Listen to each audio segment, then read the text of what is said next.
ভিডিওটা দেখেন, আগে দেখেন কি বলে, তারপরে কিছু বললেন। আমার আব্বাও যদি আমার সাথে এসে পরিচয় দিয়ে একটা অবৈধ সুবিধা চায়, আমার আব্বা তাও তারে কোনো স্পেস দেওয়া যাবে না। কোনো ছবি দেখিয়ে সম্পর্ক নির্ণয় করা সম্ভব না।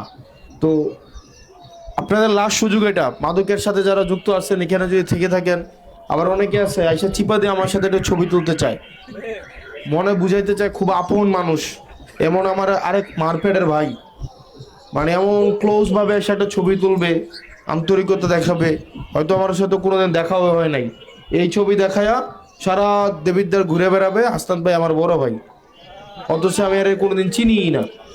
তো এরকম শোনেন, আমার আব্বাও যদি আমার সাথে এসে পরিচয়, এরাই কিন্তু বাংলাদেশ আগামীর ভবিষ্যৎ, এরাই কিন্তু আগামী দিনে বাংলাদেশের ভবিষ্যৎ।